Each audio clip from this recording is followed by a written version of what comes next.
Mainit ang simoy ng gabi at patuloy ang kasiyahan sa plaza. Nasa gitna ng mga lamesa, sina Tony at Spencer. Pareho nang nakaupo matapos ang nakakahiya nilang engagement dance.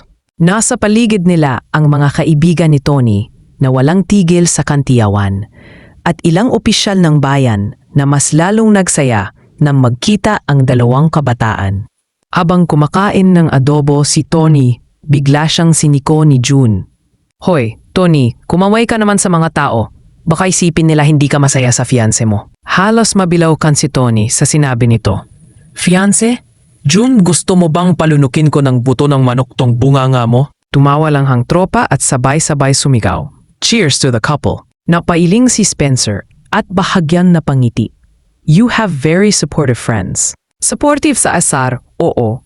Sagot ni Tony sabay lagok ng soft drinks. Sa love life, never. Sa gitna ng tawanan, biglang tumayo ang mayor at kinuha ang mikropono. Mga kababayan, tuloy natin ang ating tradisyon. Alam nyo na ito, ang basbas ng mga nakatatanda. Nagpalakpakan ng mga tao.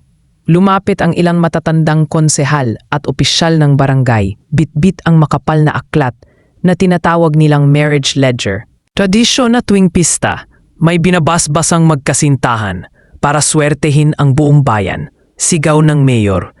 At ngayong taon, walang iba kundi sina Tony at Spencer. Nanlaki ang mata ni Tony. Ano?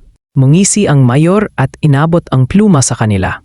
Pirma lang dito, simboliko lang, mga iho at iha. Walang mawawala. Si Tony na busy sa pagkain ay bahagyang inirapan ang pluma. Sige na, para matapos, bulong niya, at pinirmahan ito ng hindi man lang binasa. Si Spencer, na halatang gustong makisakay sa biro, ay pumirma rin ng walang reklamo. Very good, sigaw ng mayor. Simbolo ito ng pagkakaisa at pagmamahalan. Palakpakan natin ang bagong mag-asawa. Nagtawanan ang mga tao, may sumipol pa, pero agad ding natabunan ng ingay ng banda at ng pagbabalik ng handaan. Kinabukasan, nagising si Tony nang may kumakatok sa kanilang bahay.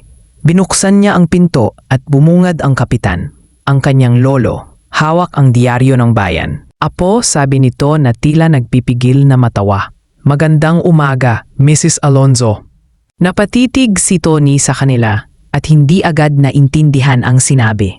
Ha? Lolo, anong Mrs. Alonzo? Itinaas ng kapitan ang diaryo. Nandoon ang litrato nila ni Spencer habang pumipirma sa ledger at may malaking titulo na, bagong mag-asawa ay binasbasa ng bayan. Halos mahulog ang panga ni Tony. What the lolo? Fake yon. Tradisyon lang yon. Kaso, sagot ng kapitan nang hindi na maitago ang ngiti.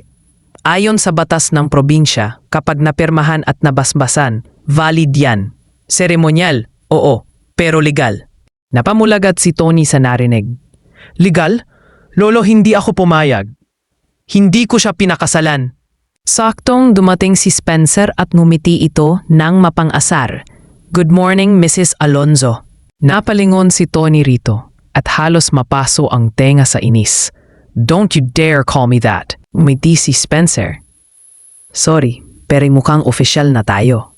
Check mo ang pirma mo, malinaw na malinaw. Umirma ako dahil akala ko joke, sigaw ni Tony. Mukhang hindi joke sa batas. Ganting sagot ni Spencer sabay kibit balikat. At least hindi boring ang pista. Mas lalong nainis si Tony sa sinagot nito. Boring? Boring ang mukha mo? Makakahanap ako ng paraan para maanal ito. Hindi ako papayag na maging asawa ng isang mayabang na resort boy.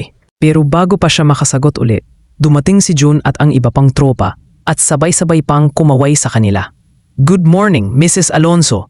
Libre ka ba ngayong gabi? Treat ka naman sa bagong asawa mo. Halos magliyab ang mukha ni Tony sa hiya.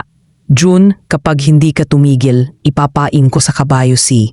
Ngunit bago pa niya matapos ang banta, sumabat si Spencer. Relax, honey. Huwag kang magalit sa kanila. Newlyweds daw tayo. Dapat sweet. Napakuyom ng kamao si Tony, saka malalim na huminga. Spencer Alonzo, maniwala ka. Hahanapan ko ng butas ang batas na ito at sisiguraduhin kong bukas wala na tong kasal na ito. Ngumiti lang ang binata. Take your time, Mrs. Alonzo. Hindi naman ako nagmamadali. Sa loob ng opisina ng munisipyo, halos mabutas na ang mesa sa lakas ng tambol ng daliri ni Tony habang hinihintay ang paliwanag ng mga opisyal. Nasa tapat niya si Spencer, nakaupo ng komportable na tila walang pakialam sa tensyon ng dalaga. Pwede bang kanselahin agad to? Diretsyong tanong ni Tony sa sekretarya. Hindi naman ako pumayag, hindi ito totoong kasal. Sumingit ang isang konsehal. Tony, valid na ang papeles. Ang tanging paraan para hindi ito maging issue ay kung pareho ninyong i-declare sa korte. Pero, singit ni Tony. Pero dahil nasa spotlight ang pamilya mo bilang apo ng kapitan at ikaw bilang kilalang horse trainer at lalo na ang pangalan ni Spencer, kapag lumabas ito sa media, tiyak magiging malaking chismis ito. Nagtinginan silang lahat kay Spencer. Hindi man lang ito nagsalita, ngumiti siya ng tipid agad. So ang ibig sabihin, to keep the peace, we stay married, on paper. Absolutely not. Halos sigaw ni Tony at tumayo. Relax, Tony, sagot ng mayor na nakisawsaw. Temporary lang ito, hanggang matapos ang kontrata mo sa resort. Pagkatapos, pwede nyo nang ayusin ng tahimik. At least walang iskandalo. Napakuyom ng kamao si Tony, pero kita sa mga mata niya na wala siyang choice. Huminga siya ng malalim at tumingin kay Spencer. Fine, pero wag mong iisipin na may karapatan ka sa akin. Papel lang ito at wala nang iba. Nag-angat ng kilay si Spencer at ngumiti. Understood, Mrs. Alonzo. Stop calling me that. Bago pa man sumikat ang araw, kumalat na ang balita sa buong baryo. Hindi man lumabas sa media, ang chismis sa komunidad ay parang apoy na mabilis na lumaganap. At dahil likas na usisero at masayahin ang mga tao, araw-araw nilang pinipilit na tulungan ang mag-asawa na mag-adjust. Habang nag-aayos si Tony ng harness sa stable, may dumating na 2 kapitbahay na babae. May mga bitbit itong malaking basket ng gulay. Mrs. Alonzo, tawag ng isa. Hetong pang sinigang para sa asawa mo. Dapat pinapakain mo yan ng mainit na sabaw, pampalakas. Alos mabitawan ni Tony ang harness. Ha? Hindi ko siya pinapakain. Hindi ko naman yan alaga. Pero bago pa siya makatanggi, sumulpot si Spencer sa likod. Nakangiting ito na parang walang problema. Salamat po, siguradong masarap to kapag si Tony ang nagluto. Napasinghap si Tony at agad lumingon. Excuse ma, ikaw kaya ang magluto? Sa tanghali naman, habang kumakain si Tony kasama ang tropa, biglang sumulpot ang ilang kagawad na may dalang maleta. Mag-asawa, ito ang regalo ng barangay. Matching clothes para sa inyo. Dapat sa fiesta ball mamayang gabi. Couple outfit. Couple outfit? Halos pasabog na reaksyon ni Tony. Hindi ako magsusuot ng ganyan. Ngunit naroroon na si Spencer at narinig ito. Kung ayaw mong magsuot, fine. Pero baka isipin ng lahat na nag-aaway tayo. At alam mo naman ang mga tao rito. Napabuntong hininga si Tony. Fine.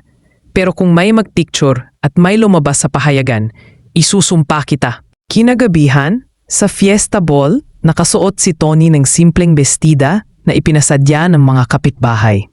Nakatabi niya si Spencer na nakabarong. Sa gitna ng sayawan ay halos lahat ng tao'y nakatutok sa kanila. Smile ka naman, bulong ni Spencer habang hawak ang kamay niya. Parang first dance lang. Ewan ko sa'yo.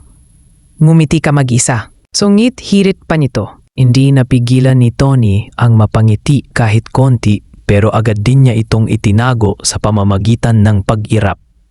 Dumating pa ang mga araw na parang hindi na sila tinatantanan ng bayan. May nagdadala ng almusal tuwing umaga. May nag-aalok ng libreng masahe para raw sa bagong kasal. At may nag-imbita pa sa kanila na sumali sa couple games sa Barangay Sports Fest. Hindi ako sasali sa palarong pambata na yan, protesta ni Tony. Baka isipin nilang hindi tayo masaya? Sagot ni Spencer at nakangiti pa rin. Hindi nga tayo masaya? Speak for yourself, Mrs. Alonzo. Minsan, naiipit si Tony sa pagitan ng inis at tawa. Hindi niya alam kung matutuwa ba siya sa malasakit ng komunidad o maiinis sa pakikialam nila. Ngunit sa bawat araw na lumilipas, Napapansin niyang unti-unting nagiging natural ang pagsabay nila ni Spencer sa bawat eksena. At habang patuloy ang pista at ang tawanan ng buong bayan, alam ni Tony na mas mahirap pala ang magkunwaring kasal kaysa sa totoong wala. Dahil kahit anong pilit niyang itanggi, may parte sa kanya na natututo ring mag-adjust kahit ayaw na ayaw niya.